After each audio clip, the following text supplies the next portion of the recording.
Assalamualaikum warahmatullahi wabarakatuh. Salam sejahtera buat semua. Hari ini kita masuk ke salah satu tema yang penting sekali sebenarnya dalam memahami diri kita dan memberdayakan diri kita.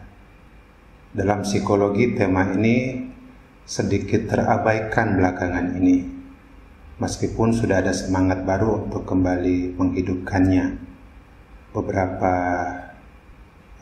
minggu yang lalu kita sempat ketemu untuk membicarakan tentang suatu dunia atau suatu alam yang namanya alam tidak sadar. Nah, obrolan kita di alam tidak sadar itu terhubung erat dengan obrolan kita hari ini. Meskipun beberapa teman atau Bapak Ibu mungkin belum mengikuti acara tentang alam tidak sadar atau alam bawah sadar itu, nggak masalah, acara ini tetap bisa diikuti. Tapi seandainya ingin memperdalam pemahaman tentang itu, silakan mengaksesnya di YouTube. Kami sudah mengupload atau mengunggah file dari alam bawah sadar itu.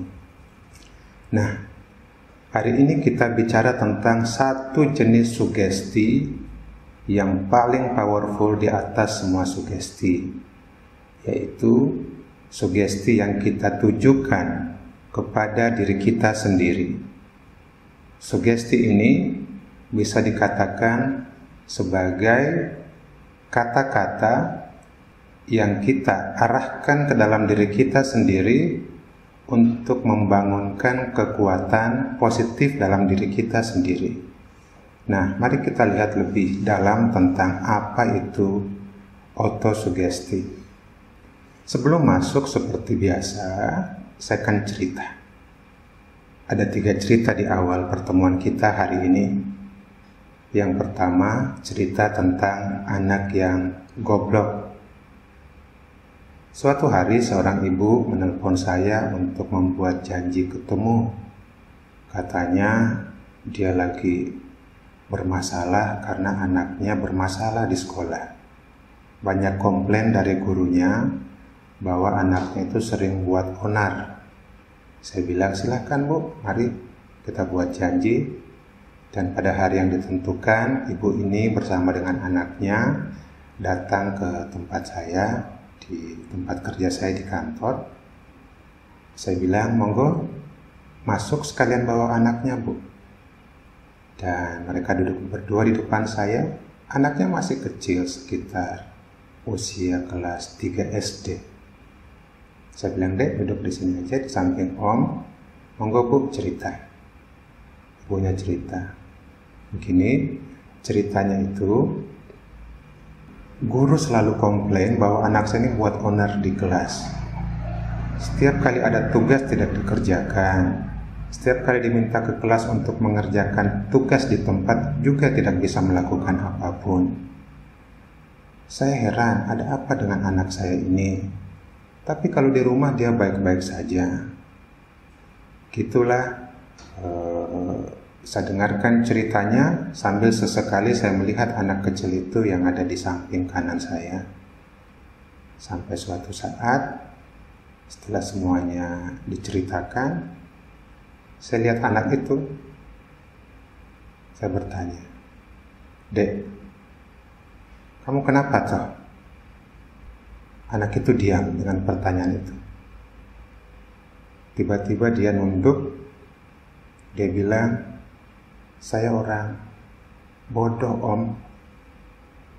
Pada saat saya mendengar kalimat itu, saya langsung melihat ke ibunya. Ini bukan kata-kata dari anak itu.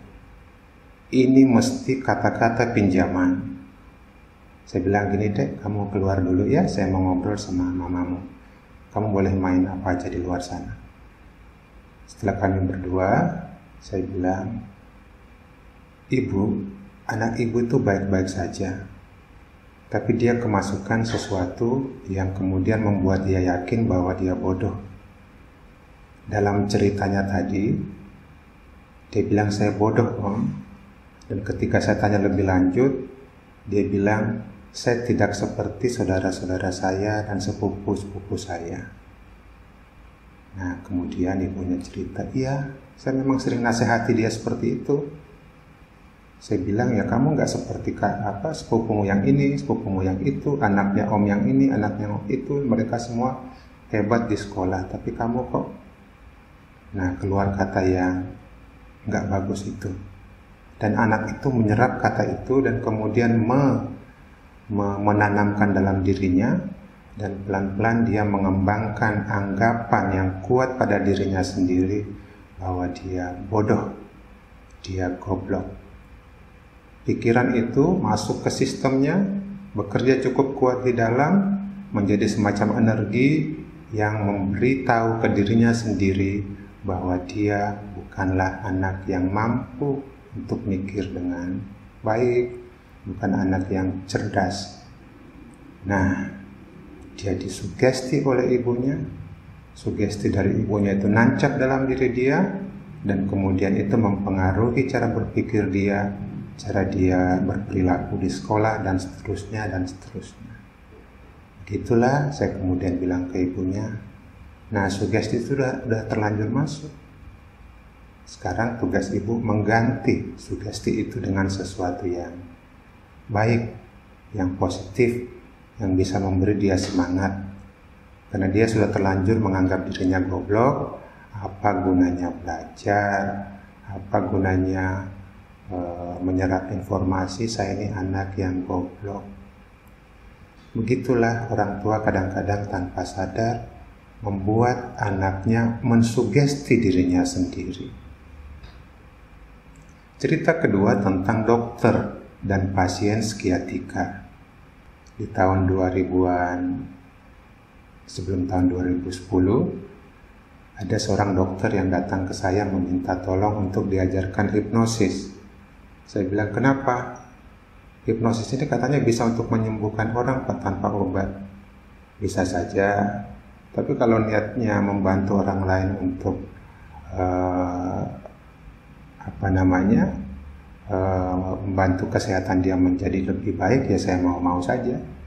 Baik, tapi sabar kalau latihan dengan saya, sabar kalau belajar dengan saya, karena saya memberi infonya pelan-pelan biar proses hipnosis itu dijalankan dengan benar. Siap, kata dia. Begitulah saya memberi dia informasi tentang hipnosis dan cara membawa seseorang ke dalam kondisi di mana dia rileks dan siap untuk menerima sugesti. Dan dia setiap kali datang cerita dengan senang sekali. Dia baru saja mensugesti seorang tukang becak, dan tukang becak itu senang sekali. Dia baru saja mensugesti pasiennya, dan pasien itu sembuh. Dia senang sekali. Dia lalu menceritakan pengalamannya itu ke beberapa dokter yang lain, dan saya mendapat tambahan 2 murid dokter yang lain. Nah, ke murid yang baru ini saya cerita tentang kekuatan sugesti itu. Saya bilang begini, coba deh ibu eksperimen, kasih satu obat yang semestinya nggak mengandung komposisi kimia tertentu di dalamnya, boleh permen atau sejenisnya, beri ke pasien dan bilang ke dia, obat ini kalau kamu minum sangat ampuh. Saya tahu betul manfaat obat ini buatmu. Coba deh kamu minum, itu akan punya efek kepadamu. Dia bilang, oke, saya coba. Di pertemuan berikutnya dia datang dengan semangat sekali cerita, Pak, saya tidak percaya betul. Saya punya pasien yang menderita skiatika. Skiatika itu buat Bapak Ibu teman-teman ketahui saja, skiatika itu jenis penyakit yang berupa rasa nyeri di bagian punggung bawah, menjalar ke bokong, terus menjalar lagi sampai ke kaki. Terasa sakit sekali karena itu saraf yang kena. Tapi pada pasiennya ini dia bilang, ini obat, kalau kamu minum, dampaknya ke kamu luar biasa. Pasien itu minum, dan dalam kunjungan berikutnya, pasien itu cerita, dok, obatnya itu loh sangat ampuh. Hilang hanya dalam sehari. Nah, pasiennya itu meminum obat yang diberi kekuatan dengan sugesti dari dokter itu. Karena itu saya bilang ke dokter itu, profesi Anda adalah profesi yang sangat diharapkan oleh masyarakat untuk memberi kesembuhan. Dan harapan itu terkait erat dengan sugesti. Tolong, hati-hati betul dengan kata-kata ibu dokter. Kata-kata yang positif ditanamkan ke pasien-pasien itu. Kadang-kadang mungkin ada kunjungan ke bangsal-bangsal, masuklah ke dalam, tularkan kata-kata yang positif sambil sugesti dia. Itu powerful sekali. Anda sudah merasakannya sendiri. Iya, kata dia. Itu cerita kedua, bagaimana harapan pasiennya untuk sembuh dikawinkan dengan sugesti positif dari dokternya, kesembuhan itu bisa berjalan lebih cepat. Yang ketiga, cerita tentang kasus insomnia. Suatu saat saya mendapat telepon dari seseorang. Ya, seorang parubaya, laki-laki. Dia menelpon, "Pak, saya mendengar katanya saya ini yang lagi sakit insomnia bisa sembuh kalau dihipnosis.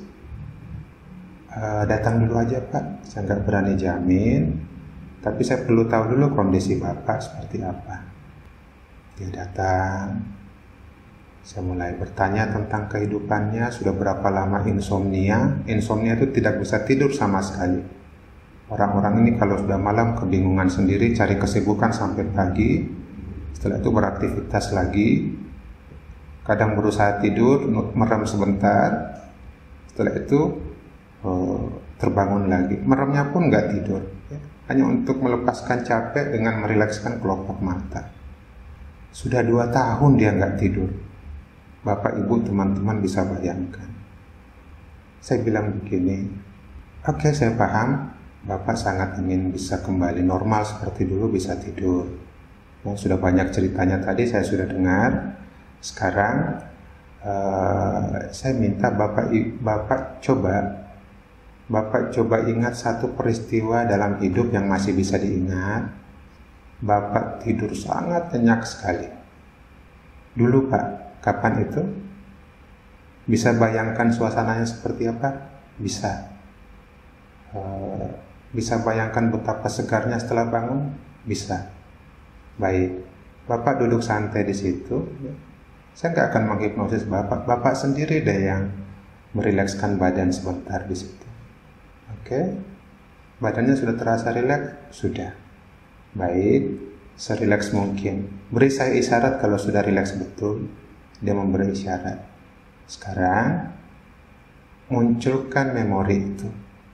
Memori di mana tidur begitu asyiknya, begitu nyenyaknya. Terasa memori itu? Dia memberi isyarat lagi. Oke, sekarang tugas Bapak sederhana. Ulang kalimat ini, katakan berkali-kali, saya tidur nyenyak sekali. Saya tidur nyenyak sekali. Saya biarkan Bapak sendiri ulang. Saya di sini hanya diam saja. Tugas Bapak mengulang kalimat itu. Dia ulang, semakin dia ulang kepalanya semakin jatuh dan tidur di sofa itu dengan nyenyak sekali. Saya bahagia sekali melihat itu. Saya tinggalkan ruangan, saya nggak ganggu dia. 2 jam kemudian saya datang. Saya bilang, oke, sudah dirasakan sendiri bahwa ternyata Bapak bisa tidur.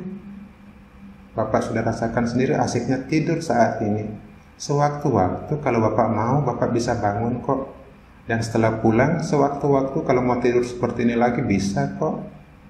Setelah itu dia bangun. Dia buka mata dan kaget sendiri. Loh, kok segampang itu ya Pak ya?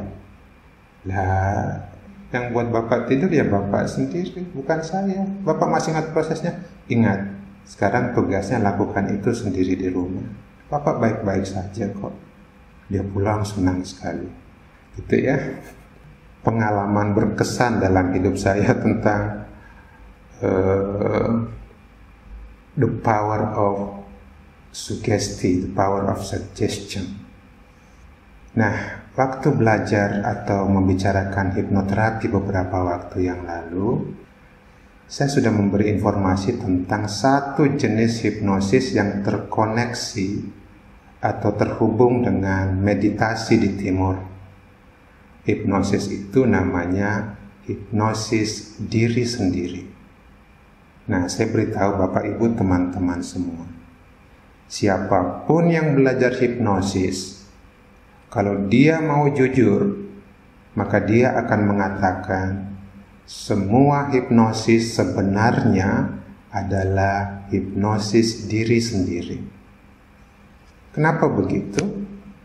Semua orang yang datang ke saya, dia bisa terhipnosis karena dia sendiri mengizinkan saya menghipnosisnya.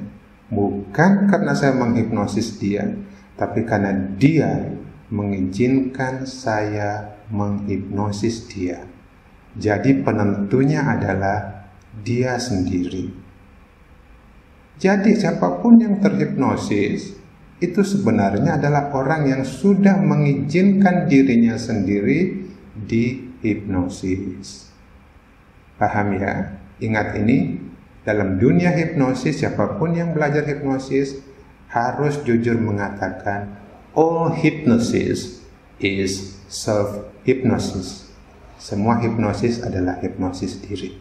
Sekarang, di dalam diri kita ini ada banyak sekali pikiran, perasaan, emosi yang lalu lalang. Dan sering kali pikiran, perasaan, emosi itu hanya diputar-putar saja, hanya diulang-ulang saja. Ada satu riset dari National Science Foundation. Mereka bilang begini, manusia rata-rata memiliki sekitar 12.000 sampai 60.000 pikiran, perasaan, emosi setiap hari. 80%-nya negatif, dan 95% dari pikiran itu diulang-ulang saja, hanya muter-muter aja di situ. Nah, kita mungkin bisa ketemu sekarang, say hello satu sama lain, kita berpisah, 10 tahun kemudian kita ketemu lagi. Kalau tidak ada perbaikan diri, kemungkinannya dua, Anda tetap begitu-begitu saja, atau saya tetap begitu-begitu saja, atau mungkin memburuk karena saya digerogoti oleh pikiran, perasaan, emosi yang negatif. Saya ulangi, 12.000 sampai 60.000 pikiran, perasaan, emosi berseliweran setiap hari dalam diri kita. 80%-nya negatif, hanya 20% yang positif. Dari seluruh pikiran, perasaan, emosi itu 95%-nya diulang-ulang. Itu sebabnya kalau Anda ketemu seseorang sekarang, 10 tahun kemudian, orang itu nggak beranjak jauh dari sebelumnya, kecuali dia mengalami yang kita sebut transformasi. Dia ubah pikiran, perasaan, emosi negatifnya menjadi positif, sehingga ada sesuatu yang kelihatan sangat berubah pada orang ini. Nah, saya bisa melakukan itu, teman-teman, Bapak Ibu bisa melakukan itu. Nah, sekarang kita lihat diri kita masing-masing. Saya melihat diri saya, Anda melihat diri Anda. Kita pada dasarnya sama persis, punya badan seperti ini. Di balik badan ini, kalau masuk ke dalam, ada yang oleh orang Inggris disebut mind. Dalam bahasa Indonesia disebut manas oleh leluhur kita dulu. Manas itu isinya pikiran, perasaan, emosi. Pikiran, perasaan, emosi ini goyang-goyang terus, dipengaruhi oleh memori kehidupan saya dan memori kehidupan Bapak Ibu. Ingat tadi kasus yang terakhir, saya bilang ke dia, tolong panggil memorimu di masa lalu, di mana kamu bisa tidur dengan nyenyak sekali. Dia memanggil memori itu, muncul pikiran yang enak tentang tidur, perasaan yang enak tentang tidur, emosi yang enak tentang tidur. Gitu ya. Diingat sampai di situ. Saya masuk lagi lebih dalam. Pikiran, perasaan, emosi yang negatif itu mengganggu, sangat mengganggu, bahkan bisa merusak kita dari dalam. Karena itu perlu dicabut dan digantikan dengan pikiran, perasaan, emosi yang positif. Kalau kita suka berkebun, kita seringkali diganggu oleh yang namanya tanaman-tanaman liar.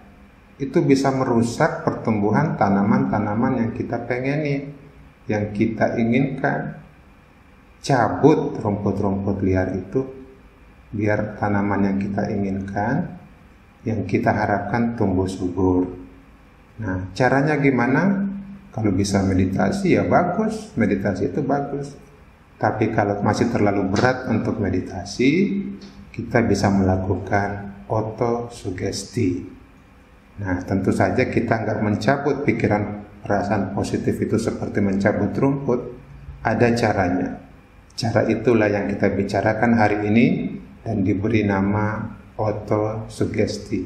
Inggrisnya autosuggestion. Sugesti itu terbagi dua. Kalau orang datang ke saya dan meminta bantuan saya untuk disugesti, saya akan memberi dia sugesti dan dia menerima sugesti saya. Sugesti seperti itu datang dari orang lain. Itu disebut heterosugesti. Heterosugesti inilah yang sering kita temukan dalam hipnoterapi, di mana hipnoterapisnya memberi sugesti pada orang lain dan orang itu menerima sugesti dari hipnoterapis. Yang kedua, ada yang disebut sugesti ke diri sendiri. Saya membuat sugesti untuk diriku sendiri. Kalau mengikuti bahasa yang sederhana, dari saya, oleh saya, dan untuk saya. Sugesti seperti itu disebut autosugesti. Bahasa Inggrisnya autosuggestion. Kita lihat sekarang. Pakar di bidang psikologi yang tahu betul dunia autosuggestion atau autosugesti ini di barat sana adalah Emile Coué. Tulisannya Emile Coué, tapi karena dia orang Prancis, cara membacanya begini. Emile Coué. Itu cara bacanya dalam bahasa Prancis. Ya. Emile Coué, dia tinggal di satu kota di Prancis bagian selatan yang namanya Nancy.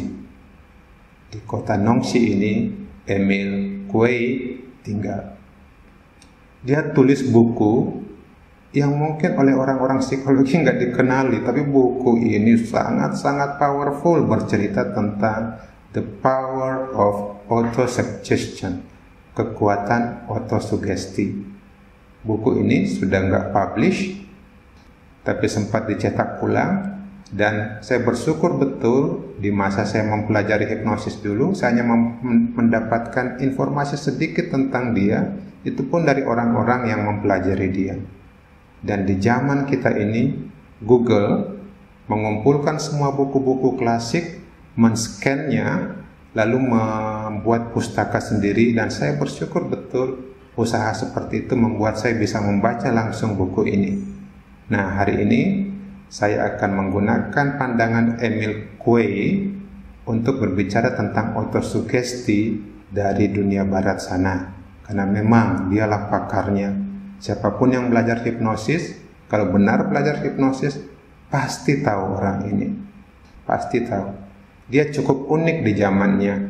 Karena ketika semua orang menyarankan hipnoterapi, dia justru bilang, nggak usah pakai itu.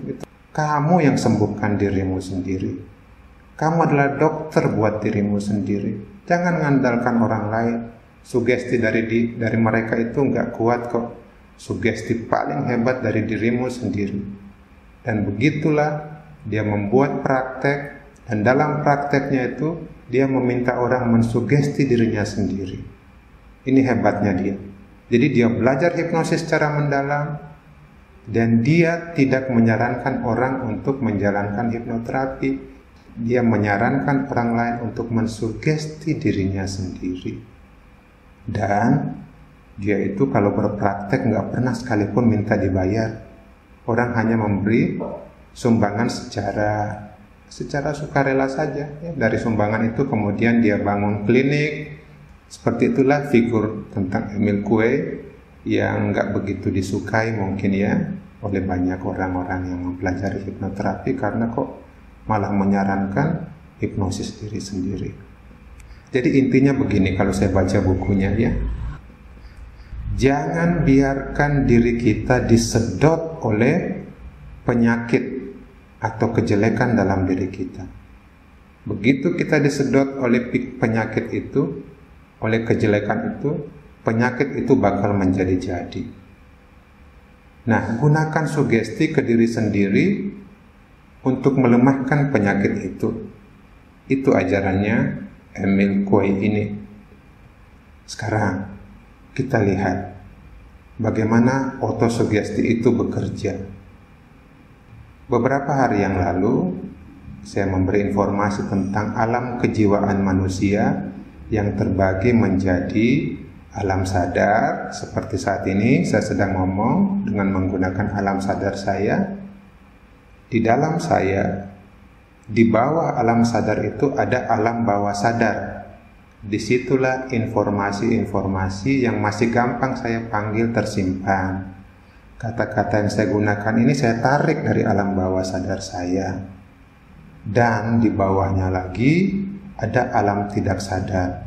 Semua informasi yang sudah kita tidak kenali lagi dalam hidup kita tetap ada, tidak hilang. Semuanya tetap ada, cuma kita sudah nggak kenali lagi dan tersimpan di tempat yang kita tidak kenali itu. Tempat di dalam diri kita ini yang sudah tidak lagi kita kenali namanya alam tidak sadar. Nah, sugesti adalah proses mengirim message dari alam sadar, mengirim pesan dari alam sadar ke bawah sadar, terus ke bawah sampai ke alam tidak sadar dan nancap di situ. Jadi dalam dunia sugesti pun kita harus akrab dengan dunia ini, alam sadar, alam bawah sadar, dan alam tidak sadar. Kenapa begitu? Karena semua pikiran, perasaan, emosi negatif itu tidak dari luar, tapi dia tersimpan di alam tidak sadar kita dan di alam bawah sadar kita. Kalau kita ingin mengubah diri kita, masukkan sesuatu ke dalam sana yang sifatnya positif, yang sifatnya baik. Gitu ya. Jadi dunia ini sangat akrab dengan kita. Nah, semangat otosugesti tadi mekar di tahun 1920-an. Emil Coué yang saya sebutkan tadi, dia bilang ada satu jenis sugesti yang bisa digunakan untuk membuat diri kita secara menyeluruh menjadi semakin baik, semakin sehat, semakin sejahtera. Dia meracik macam-macam rumusan sugesti sampai suatu saat dia tiba pada satu kalimat ini yang terkenal dalam dunia hipnosis, dalam dunia sugesti.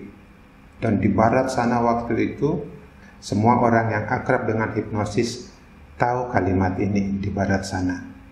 Bunyinya seperti ini. Karena dia orang Prancis, dia bunyikan begini. Tous les jours, à tout point de vue, se fait de mieux en mieux. Bahasa Inggrisnya, every day, in every way, I am getting better and better. Saya terjemahkan ke bahasa Indonesia, setiap hari, dalam segala hal, saya semakin baik dan semakin baik. Dia bilang, kalau kamu ulangi sugesti ini, setiap hari, kamu tiba-tiba saja akan merasakan sesuatu yang dahsyat berubah dalam dirimu sendiri. Nah, sugesti ini kemudian begitu terkenalnya, sampai-sampai John Lennon menjadikan itu bagian dari lagunya. Nanti cari lagunya Itu berjudul Beautiful Boy kayaknya. Di situ ada syair begini. Beautiful, beautiful, beautiful, beautiful boy. Before you go to sleep, say a little prayer. Every day, in every way, it's getting better and better. Bagus sekali. John Lennon ini bisa mengekstrak loh inti dari ajarannya si Quay. Nah, cara untuk mensugesti diri sendiri menurut Quay, pertama ucapkan itu dalam keadaan rileks. Dan momen paling bagus kalau nggak bisa merilekskan badan, itu momen menjelang tidur. Begitu sugesti diucapkan, perlakukan sugesti itu mirip sekali sama doa. Bukan sembarang kata-kata. Perlakukan mirip sekali seperti doa.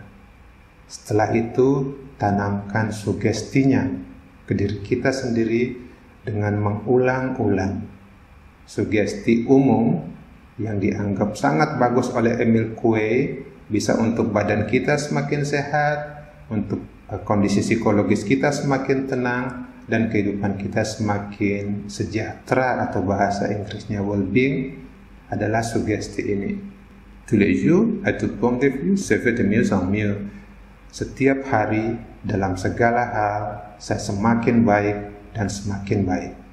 Itu sugesti umum, ya, sugesti umum dari Emil Quay. Tahapannya begini, perhatikan sekarang. Untuk melakukan sugesti nggak sembarang. Banyak orang mengatakan, katakan kalimat positif. Kita katakan, tapi hanya mengatakan nggak akan berdampak apapun. Perhatikan urutannya, ini versi di barat, versi Emil Quay. 1. Siapkan sugesti positif yang akan ditanamkan ke alam bawah sadar. Sugesti itu bisa spesifik. Misalnya, saya sakit di lambung saya. Saya lalu menanamkan sugesti, lambung saya terasa nyaman. Seperti itu ya. Kalimatnya singkat dan positif. Kalau saya mengatakan seperti ini, lambung saya tidak sakit, itu kalimat yang nuansanya positif, tapi rumusannya negatif. Bawah sadar tidak bisa memproses itu. Dia akan memprosesnya secara negatif karena kita mengirim kalimat yang negatif, meskipun maksudnya positif. Karena itu, tanamkan kalimat yang bunyinya positif, susunannya pun positif, dan maksudnya pun positif, dan singkat saja, tergantung kebutuhan. Nah, saya cerita sekarang tentang klien saya yang tadi nggak bisa tidur. Saya bilang, ucapkan, saya tidur nyenyak sekali. Saya tidur nyenyak sekali. Itu semestinya sugesti positif yang saya minta ke dia untuk ditanamkan.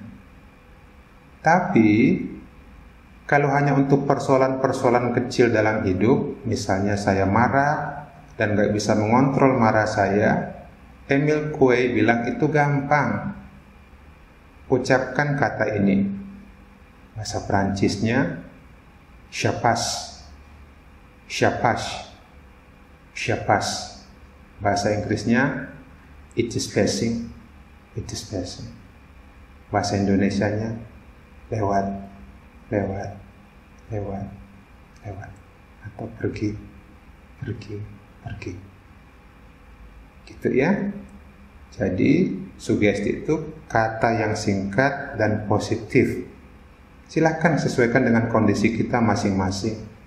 Ada sakit fisik tertentu di badan, buat kalimat positif dan singkat. Itu sugesti yang kita buat sendiri. Tapi kalau hanya untuk membuat keseluruhan badan kita segar, kondisi psikologis kita nyaman secara keseluruhan, nggak ada bagian tertentu yang terasa sakit-sakit banget, gunakan sugesti umum tadi. Yang di atas itu, setiap hari dalam segala hal, saya semakin baik dan semakin baik. Setelah memiliki sugesti singkat, positif itu, tutup mata dan rilekskan badan di kursi atau di tempat tidur serileks-rileksnya. Kenapa rileks? Nah, ini ada kaitannya dengan alam sadar, bawah sadar, dan tidak sadar itu. Begitu kita rileks, kita sebenarnya sedang membuka pintu alam bawah sadar dan alam tidak sadar. Inilah yang terjadi setiap hari. Ketika kita tidur, kita harus rilekskan badan. Dan ketika kita tertidur, yang bekerja adalah alam bawah sadar dan alam tidak sadar kita. Gitu ya. Jadi kalau ditanyakan kenapa harus merilekskan badan, karena itu cara membuka pintu alam bawah sadar dan alam tidak sadar. Sesudah benar-benar rileks badan kita ini, barulah sugesti positif itu diucapkan dengan pelan dan fokus seperti sedang berdoa. Ketika mengucapkannya, hayati betul kata-kata itu sebagai kenyataan yang sedang terjadi. Boleh menggunakan imajinasi. Boleh. Misalnya tadi klien saya itu, saya meminta dia mengimajinasikan kondisi di mana dia tidur nyenyak sekali. Dan imajinasi itu kemudian narik dia ke bawah dan dia kembali merasakan tidur yang nyenyak. Nah, jadi urutannya, buat satu sugesti positif, singkat, padat, jelas. Ya. Tutup mata, rilekskan badan serileks-rileksnya. Dalam keadaan rileks, alam bawah sadar itu kebuka. Nah, pada saat kebuka pintunya, kirim pesan itu dengan pelan dan fokus seperti sedang berdoa. Boleh sambil mengimajinasikan itu sedang terjadi. Kalau sakit di bagian tertentu, abaikan sakit itu. Dia sedang sembuh sekarang. Tolong jangan mengharapkan kesembuhan apapun. Ucapkan saja, hayati setiap kata demi kata tanpa berharap sembuh. Nggak usah berharap. Kalau kita berharap, yang bekerja adalah kesadaran kita. Efeknya pasti lemah. Tapi kalau kita benar-benar diam, rileks, tidak mengharapkan apapun, masuk betul dalam kata-kata, kata-kata ini dibuat real, seril-realnya, dia akan bekerja di alam bawah sadar dan membuat itu menjadi kenyataan. Nah, itu diulangi sampai 20 kali. Pengulangannya jangan otomatis ya, seperti kalau kita upacara bendera itu semuanya otomatis tuh. Kita hayati betul kata demi kata, selesai 20 kali. Kenapa 20 kali? Itu rumusan dari Emil Coué.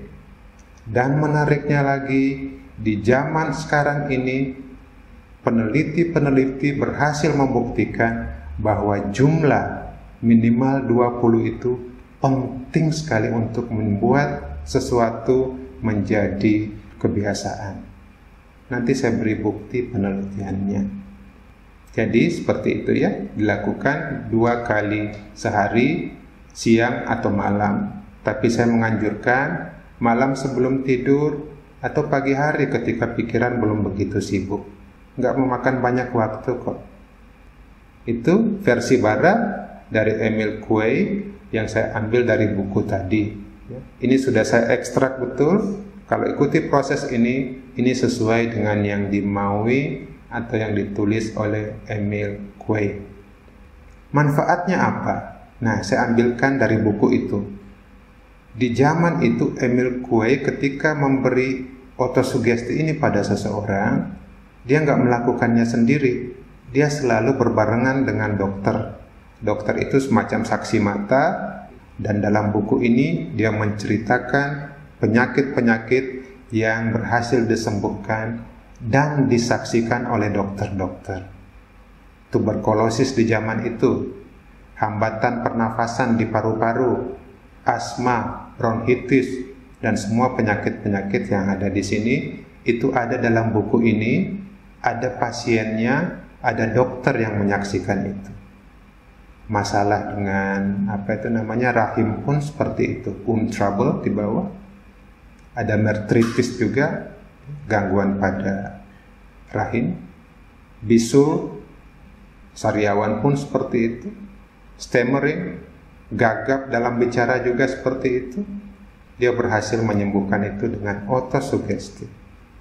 Di dalam buku ini silakan diakses, ada di Google, dan baca halaman 53 sampai 67. Di situ ada deskripsi yang cukup jelas kalau mau baca bukunya. Hanya untuk meyakinkan bahwa ada penyakit yang bisa disembuhkan dari situ. Nah, pandangan pribadi saya sekarang, saya mengenal psikologi timur dan saya melihat ada kemiripan antara teknik yang dikembangkan oleh Kuei ini dengan ajaran timur tentang pentingnya merilekskan badan terlebih dahulu.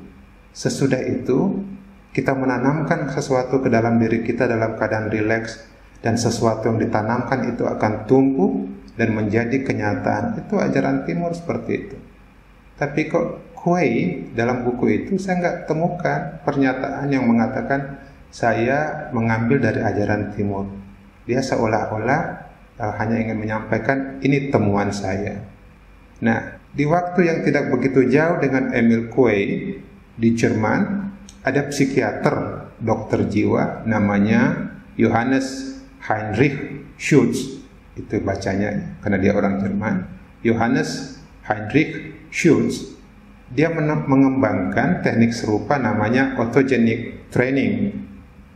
Prosesnya mirip sama yang dikembangkan Kuei, tapi si Johannes ini mengakui bahwa ini saya kawinkan loh dari ajaran timur dan ajaran sugesti diri di barat. Saya temukan pengakuan itu di Johannes Heinrich Schultz ini. Tapi pada Kuei saya harus mengatakan saya nggak temukan pernyataan yang mengatakan ini diambil dari ajaran timur. Ya. Kapan-kapan kita omongkan autogenic training ini. Sekarang kita masuk ke dunia timur. Sebenarnya orang timur itu sudah akrab sekali dengan autosugesti tadi. Leluhur kita dulu terbiasa betul dengan relaksasi dan pengulangan. Siapapun yang akrab dengan tradisi timur, akrab dengan relaksasi dan pengulangan. Contoh, dalam tradisi Islam kita mendengar tentang zikir. Zikir itu mengulangi mantra. Oh iya, saya perlu perjelas di sini bahwa di Indonesia itu sudah banyak sekali kata bagus yang rusak. Ketika saya mengatakan mantra, orang cenderung berpikir semacam kata-kata magic. Bukan. Mantra itu kalau tahu bahasa Sanskerta artinya kata suci yang diucapkan berkali-kali. Itu namanya mantra. Tapi kok kemudian diarahkan untuk setan ya? Saya sendiri jadi kebingungan dengan cara orang sekarang memahami mantra. Sekali lagi, mantra itu positif, kata sakral, kata suci. Nah, dalam berzikir, kata suci itu diucapkan berkali-kali. Dalam bahasa Sanskerta itu namanya japa. Dalam dunia barat namanya recitation. Pengulangan kata-kata suci. Semua orang yang mempraktekkan itu selalu melaporkan merasa segar sesudah itu dan merasa seperti mendapatkan energi entah dari mana. Dulu di Inggris saya belajar psikologi spiritual. Saya akrab dengan macam-macam saudara-saudara saya, teman-teman kuliah saya dari berbagai tradisi spiritual. Satu teman saya itu murid tasawuf atau sufisme. Dia pernah mengajak saya ke pesantrennya di sana, dan mereka berzikir mengulang-ulang dengan penuh penghayatan kata la ilaha illallah, la ilaha illallah. Itu diulang terus dengan penuh penghayatan, dan saya melihat mereka setelah itu merasa segar sekali. Di India juga seperti itu. Gampang sekali menemukan orang-orang berkumpul membacakan mantra. Misalnya ram, ram, ram, ram, atau om, om, om. Di Jepang juga begitu. Nam Myoho Renge Kyo, Nam Myoho Renge Kyo, Nam Myoho Renge Kyo. Dan semua melaporkan rasa segar dan rasa seperti di-recharge setelah itu. Saya hanya mau mengatakan orang timur udah biasa dengan itu. Nah, bedanya di barat sana itu masyarakatnya sekuler dan di timur itu masyarakatnya spiritual. Kalau di barat sana karena mereka sekuler, Mereka bilang, saya mengirimkan sugesti ke bawah sadarku dan biarkan bawah sadarku itu bekerja dan menjadi kenyataan. Di timur nggak seperti itu. Orang-orang di sini rata-rata itu spiritual. Mereka bilang, saya kirimkan dengan sepenuh hati kata-kata positif ini dan biarkan Tuhan bekerja. Sama saja prosesnya, tapi yang satu sekuler, sehingga dia mengandalkan betul alam bawah sadarnya. Kita di sini spiritual, kita mengandalkan Sang Pemberi kehidupan untuk melakukan sesuatu yang terbaik buat kita. Nah, orang-orang ini suatu saat mendengar tentang ajaran timur, meditasi. Mereka kemudian memutuskan pergi ke satu kota kecil di India namanya Rishikesh. Mereka mengasingkan diri di situ dan belajar tentang meditasi sambil mengucapkan mantra. Mereka diajarin mantra tadi, mengucapkannya berkali-kali. Setelah menjalani masa meditasi dan mengucapkan mantra itu, mereka lalu buat lagu. Kelompok itu namanya The Beatles. Ini lagunya, judulnya The Happy Rishikesh Song. All you need to do is say this little word. Saya langsung ke bahasa Indonesianya saja ya. Yang perlu kamu lakukan adalah mengucapkan kalimat pendek ini, mantra ini. Kedengarannya aneh, tapi benar kok. Ada keajaiban dalam mantra itu yang akan memberimu jawaban untuk persoalanmu. Yang harus kamu lakukan hanyalah menghayati mantra itu. Ini yang ngomong orang barat loh. Yang datang ke timur, merasakan dampak dari mantra itu, lalu menulis lagu ini, The Happy Rishikesh Song. Namanya The Beatles. Nah, itu tentang barat tadi. Mereka mengajarkan pentingnya otosugesti dalam keadaan sadar, sehingga disebut otosugesti sadar. Kita singkat saja OS. Bagaimana dengan orang timur? Saya menyebutnya otosugesti spiritual. Kalau Anda masih merasa connect sama hal-hal yang bersifat spiritual, lakukan ini. Tapi kalau merasa model Emil Coué tadi bermanfaat dan cocok buat Anda, silahkan lakukan. Tapi dalam sesi selanjutnya ini saya akan membicarakan versi spiritualnya ya. Dalam ajaran timur, hukum ini berlaku. Awasi pikiranmu karena dari pikiran itu keluar kata-kata. Awasi kata-katamu karena dari kata-kata itu keluar tindakanmu. Awasi tindakanmu karena dari tindakan itu keluar kebiasaanmu. Awasi kebiasaanmu karena dari kebiasaan itu keluar watakmu atau karaktermu. Awasi watakmu atau karaktermu karena dari situ keluar nasib hidupmu. Bisa digambarkan dengan tanaman gandum atau tanaman padi yang ada di samping kiri itu ya. Pikiran menghasilkan kata-kata, kata-kata menghasilkan tindakan, tindakan menghasilkan kebiasaan, kebiasaan menghasilkan watak, watak menghasilkan nasib. Singkat kata, nasib kita ini ditentukan oleh pikiran kita sendiri. Kalau mau mengubah nasib, sederhana sekali bagi orang timur. Mainkan pikiran itu. Ubah pikiran itu, ubah benihnya, maka nasib akan berubah. Nah, dalam menjalankan otosugesti spiritual, kata-kata itu penting, tapi yang jauh lebih penting adalah penghayatan kita pada kata-kata. Saya ulangi, kata-katanya memang penting, tapi jauh lebih penting penghayatan kita pada kata-kata itu. Nah, ada satu cerita nih. Dari saya ambil dari salah satu buku seorang sufi namanya Idris Shah. Dia tulis buku Tales of the Dervishes, kisah-kisah para pengikut sufi. Di dalam buku itu saya temukan cerita tentang orang yang berjalan di atas air. Ceritanya begini. Suatu saat ada seorang pengikut sufi sedang berjalan di tepi sungai. Lalu dari seberang sungai dia mendengarkan seseorang sedang mengucapkan mantra. Lagi-lagi mantra itu kata suci ya. Tapi dia melihat dalam pengucapannya itu ada sedikit kesalahan. Dan sebagai seorang pengikut sufi, dia merasakan dorongan untuk memberitahu orang itu bahwa kesalahan itu perlu dikoreksi. Maka dia menyewa satu perahu, menyeberangi sungai itu, dan dia mendatangi orang yang sedang mengucapkan mantra itu. Yang benar menurutnya Yahu, Yahu. Tapi kok orang itu menambahkan kata Uyahu, Uyahu, Uyahu, gitu ya. Lalu dia datang, saudaraku, saya kesini ingin memberitahu sesuatu. Ini kewajiban kita dalam ajaran kita bahwa penting untuk mengoreksi kesalahan. Tadi saya dengar itu mantra kok diucapkan Uyahu, yang benar itu Yahu, Yahu, Yahu. Terus orang itu mendengarkan.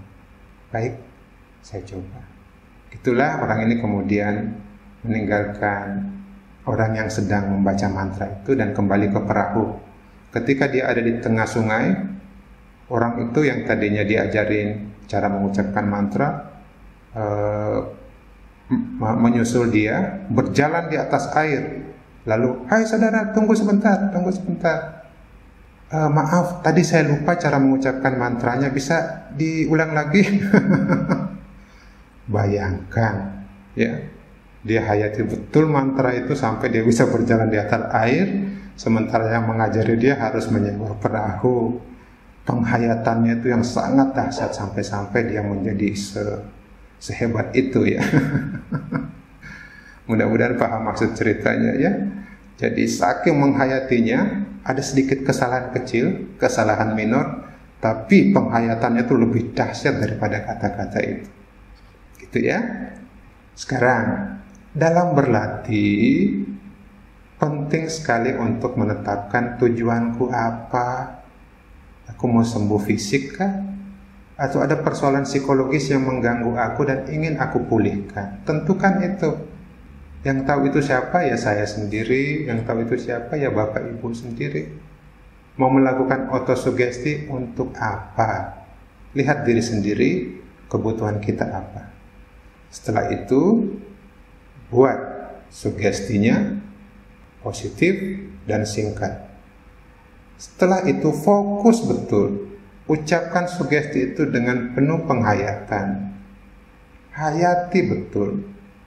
Karena kita bicara dalam konteks timur yang spiritual, saya ganti kata hayati itu dengan pasrah sepasrah-pasrahnya. Dan dalam mengucapkan kata-kata itu, jangan bernafsu. Aku lagi sakit di punggungku, pengen banget segera sembuh. Sembuh itu urusan nanti. Urusan kita mengucapkan sugesti, menghayati sugesti itu dalam kepasrahan total. Biarkan soal kesembuhan itu datang kemudian.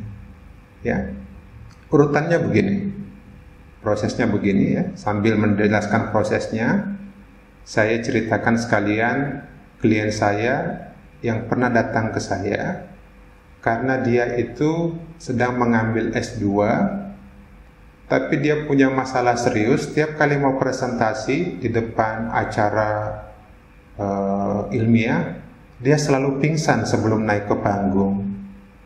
Padahal dia itu mahasiswa fakultas hukum yang nantinya akan banyak melakukan aktivitas pembelaan perkara. Dia bilang, Pak, tolong saya tahu materinya, tapi kok begitu mau maju ke panggung saya tiba-tiba tegang dan pingsan. Dan ketika saya sadar, saya biasanya sudah di rumah atau di rumah sakit. Saya bilang, ceritakan kenapa kamu sampai begitu. Seingatmu saja. Begitulah kami kemudian saling bertanya jawab. Dan ternyata dalam perjalanan hidupnya, dia dulu sering dipermalukan di sekolah. Dia pernah ketika jam sekolah pulang, beberapa temannya membuli dia, diberdirikan di depan kelas, lalu diejek rame-rame, sampai dia sangat malu sekali ketika harus maju ke depan banyak orang, karena orang itu dilihat sebagai orang yang bakal mengejek dia, menertawakan dia. Nah, begitulah saya kemudian bilang, coba kamu santai di situ, kamu duduk di sofa itu dan pejamkan matamu. Ini langkah pertama, ya. Dia ambil posisi duduk, nyaman, duduk di sofa itu dengan mata terpejam. Setelah itu saya bilang, rasakan badanmu sendiri, rilekskan, serileks-rileksnya. Kamu boleh merasakan dirimu sedang berpasrah. Karena dia Islam, saya bilang, pada Allah. Pasrah sepasrah-pasrahnya. Rileks, tapi pasrah sepasrah-pasrahnya. Jangan ada keraguan sedikit pun. Pasrah total. Yang ketiga, ucapkan sugesti ini sekarang. Saya nyaman ketika presentasi. Saya nyaman ketika presentasi. Saya nyaman ketika presentasi. Berbarengan dengan itu, imajinasikan kamu sedang presentasi di depan orang dalam keadaan benar-benar dilihat oleh orang lain dan orang lain sedang senyum ke kamu karena materi itu kamu sampaikan dengan jelas sekali. Gitulah dia mengucapkan sugesti itu sambil berimajinasi. Di depan dia orang sedang antusias mendengarkan. Dia ulang itu sampai 21 kali. Kok 21 ya? Tadi kan 20 di atas, nanti saya jelaskan. 21 kali. Dia ulang, dia ulang, dia ulang. Setelah itu dia merasa tenang. Saya bilang belum cukup sampai di sini. Setelah ini kamu pulang, ulangi terus di rumah sampai 21 hari, dan di hari ke-21 kamu biasanya merasakan sesuatu yang berubah drastis dari kamu. Gitulah dia fokus mengulangi itu berkali-kali. Nah, sekarang dari mana sih angka 21 itu? Emil Coué tadi bilang 20. Ya, deket-deket lah, tapi karena aku hidup di zaman sekarang, aku pakai hasil riset atau hasil penelitian. Perhatikan sebentar ya. Kita ini isinya sel. Sel-sel di dalam kita ini ada yang disebut sel saraf ya. Neuron. Neuron itu di dalam badan kita jumlahnya miliaran. Ada yang mengatakan antara 85 miliar sampai 100 miliar. Banyak sekali neuron atau sel-sel saraf itu. Dan ilmu pengetahuan sekarang mengatakan rupanya sel-sel saraf itu berkomunikasi satu dengan yang lain, membentuk jalur-jalur tertentu. Nah, proses komunikasinya itu mengantarkan impuls atau aliran listrik dari satu neuron ke neuron yang lain. Mirip dengan orang yang antri lalu menularkan satu barang dari satu orang ke orang yang lain. Nah, dalam proses penularan aliran listrik itu terjadi pembakaran antara satu neuron atau satu sel saraf dengan sel saraf yang lain. Begitulah sel-sel saraf ini berkomunikasi lewat semacam aliran listrik. Setiap kali kita berpikir, entah itu positif atau negatif, sedang terjadi pengaliran informasi dalam sel-sel saraf atau neuron tadi. Sedang terjadi pembakaran dari satu sel ke sel yang lain yang jumlahnya miliaran itu. Dan kalau pikiran tertentu kita munculkan di sini negatif misalnya, saya membenci dia, maka dia akan membentuk satu jalur. Pikiran itu semakin sering diulang, jalur itu semakin lancar. Semakin sering diulang, jalur itu terasa los begitu saja. Nah, prosesnya persis seperti kalau kita ke desa-desa tuh, orang desa itu kadang melewati semak-semak. Pertama kali dia lewat, belum terbentuk jalan. 2 kali lewat, ya belum juga. Begitu 21 kali lewat, jalannya sudah membentuk pola yang sangat jelas. Ini loh jalan di antara semak-semak itu. Hal yang sama terjadi pada sel-sel kita. Kalau kita sudah terlanjur berpikir negatif dan mengulang pikiran negatif itu berkali-kali, biasanya setelah 21 kali, maka terbentuk alur jalan yang jelas sekali dilewati oleh sel-sel itu. Coba bayangkan, jalan itu jalan negatif, dan kita mau ubah menjadi jalan positif, kita harus membuat jalan lagi dalam cara yang positif. Kita perlu menanamkan sesuatu dan mengulang-ulang itu. Dan hasil penelitian sejauh ini mengatakan bahwa pengulangan minimal 21 kali itu sudah cukup untuk membuat jalur baru bagi neuron-neuron atau sel-sel saraf tadi. Ya, baik, saya ulangi. Dalam saya ini ada miliaran sel saraf, jumlahnya antara 85 miliar sampai 100 miliar. Sel-sel saraf itu luar biasa cerdasnya. Dia berkomunikasi satu dengan yang lain. Mereka mengantar muatan-muatan listrik dari satu neuron atau sel saraf ke sel saraf berikutnya. Komunikasi itu bagus sekali membentuk jalur. Kalau pikiran kita negatif, dia akan membentuk jalur tertentu. Kalau jalur itu sudah lancar, ya kita jadi dengan gampang sekali berpikir negatif. Bagaimana mengubahnya? Buat jalur baru. Itu butuh pengulangan, dan sejauh ini angka minimalnya sekitar 20-an. Disinilah hebatnya Emil Coué tadi. Waktu itu belum ada riset tentang sel-sel saraf. Dia sudah bilang, pengalamanku mengatakan perubahan itu terjadi setelah 20 kali pengulangan. Nah, karena di zamanku ini ada angka 21 ya, saya pakai angka itu saja. Meskipun ahli mengatakan sekitar 20. Karena mereka menyebut angka 21, ya sudah. Saya orang di zaman ini mengandalkan hasil penelitian, ya saya pakai deh angka 21 itu. Gitu ceritanya ya. Semoga paham. Dan saya ulangi sedikit bahwa hari ini kita bicarakan dua jenis autosugesti. Autosugesti yang berkembang di barat, dipelopori dan disebarkan oleh Emil Coué, yang memang mendedikasikan hidupnya untuk membantu orang lain menyembuhkan dirinya sendiri. Lalu cara kedua adalah cara timur, di mana orang-orang timur itu cenderung bersifat spiritual dalam aktivitasnya. Ketika kita mengatakan spiritual, itu berarti kita percaya ada kekuatan yang melebihi kita, bahkan jauh lebih besar daripada kita. Itu yang disebut spiritual. Nah, kekuatan yang lebih besar itu ketika kita masuk ke dalam agama disebut dengan macam-macam nama. Ada yang menyebutnya Tuhan, atau Allah, atau Brahman.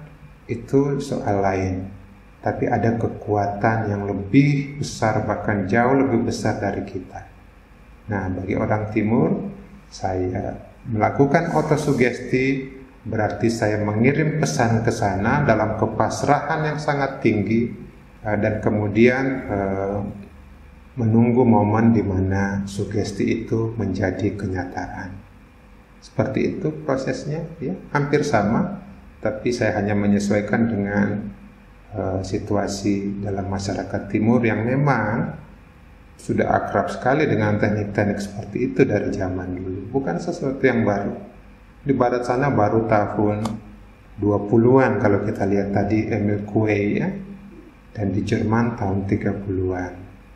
Gitulah, di timur ini nggak ada yang baru. Semuanya sudah ada. Cukup sampai di situ untuk materi kita. Tapi seandainya ada pertanyaan, dengan senang hati saya akan menjawabnya. Sudah ada pertanyaan yang masuk seperti ini. Pertanyaan dari Indra Gun. Izin bertanya, apakah visualisasi itu sama dengan mensugesti juga atau berbeda? Contoh, saya menerima cahaya ilahi masuk ke dalam tubuh dan menyeimbangkan batin dan energi tubuh. Visualisasi itu dari kata visio, bahasa Latin yang artinya penglihatan. Jadi kita menggunakan semacam visual, dibuat berwarna-warni boleh, ya visual. Kalau telinga namanya auditoris, suara, tapi kalau visual itu penglihatan.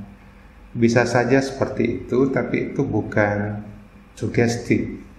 Visualisasi itu membantu penguatan sugesti bisa. Seperti tadi saya meminta klien saya memvisualisasikan momen dalam hidupnya di mana dia bisa tidur nyenyak sekali. Dia hadirkan lagi itu, membayangkan kasurnya, dia melihat itu secara mental. Penglihatan mental itu mungkin yang oleh Mas Indra Gun tadi disebut sebagai visualisasi. Kalau yang seperti itu yang memang dimaksudkan, maka visualisasi itu boleh kita lakukan sebagai penguat sugesti itu. Semoga terjawab. Mega sekarang. Selamat malam Pak. Hai Mega, selamat malam. Izin bertanya, jika saya perhatikan apa yang dijelaskan sepertinya sama dengan konsep law of attraction yang dikemukakan dalam bukunya Rhonda Byrne. Oh iya, ini buku awal tahun 2000-an kayaknya ya. Terkenal betul buku itu di zaman itu. Iya, kurang lebihnya sama. Tapi Emil Coué sudah cerita itu tahun 1920. Cuma diramu ulang, ditambahkan sedikit kisah-kisah kehidupan yang dahsyat, jadilah law of attraction itu. Kalau kita lihat proses berpikirnya Emil Coué sederhana kok. Energi yang kamu kirim masuk ke suatu sistem yang besar yang namanya bawah sadar dan tidak sadar, ya, dia bekerja di situ lalu kembali sebagai kenyataan buatmu. Ya sama seperti dengan law of attraction, cuma law of attraction ini bilang kamu kirim biarkan alam semesta bekerja. Ya agak-agak spiritual dikit lah kalau mengatakan alam semesta bekerja. Boleh ya, ada kemiripan di situ. Di timur ya lebih lama lagi, pemikiran itu sudah lama sekali, tapi timur itu lebih dalam lagi. Terus dari Joshua Sirait, Pak, apakah ketika kita melakukan autosugesti dapat berpengaruh ke lingkungan kita juga? Ya, itu energi. Kamu misalnya mensugesti dirimu sendiri, day by day in every way I'm getting better and better. Hari demi hari dalam segala hal saya semakin baik dan semakin baik. Misalnya saya mensugesti diriku sendiri, cara saya mengucapkan sesuatu semakin berhati-hati. Saya berbicara dengan semakin berhati-hati. Saya berbicara dengan semakin berhati-hati. Itu pasti mempengaruhi lingkungan sekitar kita. Aku misalnya sebagai orang yang mengajar, semakin berhati-hati dengan kata-kata saya, pasti mempengaruhi mahasiswa saya yang mendengarkannya kan? Itu baru pada tataran suara yang didengarkan oleh telinga mahasiswa saya. Energi saya pun terpancar di situ semestinya. Dan energi itu nggak kelihatan, tapi bisa dirasakan oleh orang-orang yang dekat dengan kita. Energi itu nggak kelihatan, tapi bekerja. Bukan hanya dalam saya, tapi ke sekeliling saya atau ke lingkungan sekitar saya. Pertanyaan dari Hasan Koironi. Izin tanya, karena autosugesti dapat mengatasi permasalahan psikologis dan lainnya dengan fokus pada hal-hal positif. Lalu bagaimana dengan permasalahan psikologis dan hal negatif yang ada? Apakah harus diabaikan? Istilah diabaikan ini mungkin bisa kita pakai, tapi istilah yang lebih sesuai mungkin di sini digeser dan diganti dengan yang positif. Karena yang negatif itu nggak dari mana-mana, dia hidup di dalam saya kok. Dia tanpa sadar sudah saya ulang-ulangi terus dalam hidup saya. Karena saya ulang-ulangi terus, dia semakin kuat dalam diri saya. Dan dengan belajar autosugesti ini, nah kita tahu cara melakukan sesuatu yang bisa melemahkan hal negatif yang tanpa sadar sudah saya ulang-ulang dalam diri saya. Gitu ya. Nah cukup tanamkan hal yang positif yang merupakan lawan dari hal negatif yang sudah ada dalam diri kita. Dan ketika lawannya itu tumbuh subur, yang dilawan itu akan mengecil, mengerdil, dan melemah. Itu hukum alaminya seperti itu. Saya misalnya penuh dengan kebencian pada Mas Hasan ini, lalu saya tanamkan rasa peduli pada Mas Hasan. Itu kan bertentangan. Semakin hidup rasa kepedulian saya pada Mas Hasan, apa yang terjadi pada kebencian saya? Melemah, sampai mengerdil akhirnya. Gitu ya. Di sini Yosua Sirait kembali bertanya, saya membuat autosugesti lulus SBMPTN. Ini boleh menjadi autosugesti, tapi buat autosugesti yang real terjadi saat ini. Untuk lulus SBMPTN, ya harus punya pengetahuan tentang materi. Untuk punya pengetahuan tentang materi, aku harus punya kemampuan menangkap materi dengan mudah. Nah, sugestinya di situ. Saya menangkap materi dengan mudah. Saya gampang menangkap materi. Saya gampang menangkap materi. Saya gampang menangkap materi. Dalam rangka itulah kita pengen lulus SBMPTN. Dan dengan sugesti itu, apapun yang kita baca sebagai persiapan untuk SBMPTN akan menguatkan kita. Dari Afi, ketika mencoba autosugesti ada beberapa kata yang serasa ditolak oleh diri sendiri, seperti tidak sinkron antara sugesti dan value dalam diri saya. Mengapa bisa seperti itu? Nah, itu perlawanan seperti itu wajar. Karena itu memang di zamannya Emil Coué dan Johannes di Jerman tadi, sebelum mengucapkan sugesti mereka adakan latihan-latihan semacam persiapan betul-betul memasrahkan diri, dan ketika dorongan negatif itu masih pengen hidup dan bersuara, pelan-pelan belajar mengabaikan panggilan dari suara negatif itu. Dia manggil-manggil karena dia tahu dia bakal digeser, dia bakal dikudeta. Karena itu dia akan adakan perlawanan sedikit. Nah, di sini tantangannya mensugesti diri sendiri. Ada yang melawan karena dia tahu bakal disingkirkan.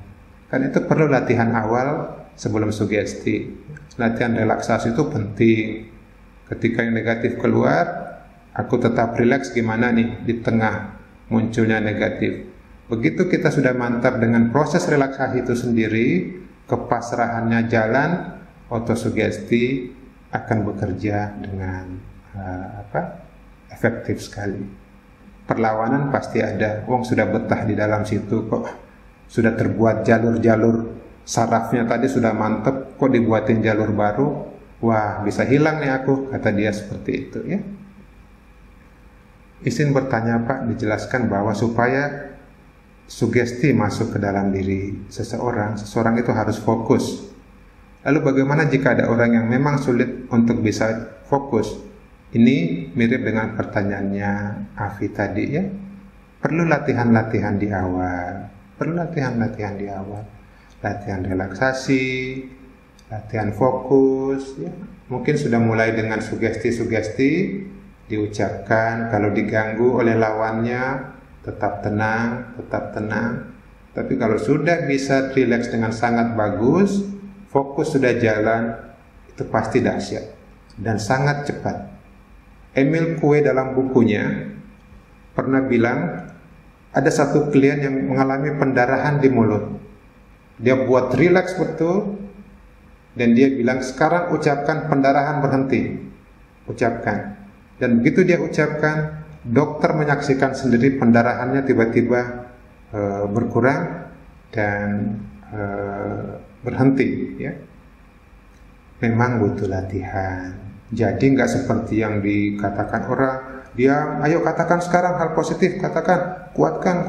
Nggak segampang itu, harus kita akui. Karena ini mau menanamkan sesuatu ke dalam sini, mau menancapkan sesuatu ke dalam sini, kita buat jalannya los ke bawah. Dengan cara apa? Kuatkan rileksnya, serileks-rileksnya. Kuatkan kepasrahannya di tengah gangguan pikiran negatif. Oke, nggak apa-apa diganggu, tapi saya tetap fokus. Kita tetap sadar bahwa kita diganggu, tapi kita punya titik fokus. Itu sebabnya tadi saya tampilkan gambar kamera ya. Dia fokus pada satu titik meskipun masih ada gambar-gambar blur di sampingnya. Seperti itu. Kalau kita diganggu, nggak apa-apa. Pikiran negatif itu yang datang mengganggu, anggap sebagai gambar-gambar yang blur. Ya, gitu ya. Saya kira sudah terjawab semua sampai di sini. Makasih sekali. Semoga setelah ini ada sesuatu yang diniatkan untuk diubah. Syaratnya sangat gampang. Relax-nya butuh dilatih sedikit. Fokus berarti bukan tidak ada sama sekali pikiran, perasaan, emosi negatif, tapi dibuat blur. Yang menjadi titik tujuan kita hanya yang ingin kita tanamkan itu ke dalam, kalau kita ikut cara berpikir barat, ke dalam bawah sadar kita. Ya. Kalau kita ikut cara berpikir timur, kita serahkan ke sesuatu yang lebih besar daripada yang kita mengerti secara sadar. Oke, saya kira cukup buat hari ini. Terima kasih sekali sudah hadir. Senang ketemu. Sampai ketemu di acara selanjutnya.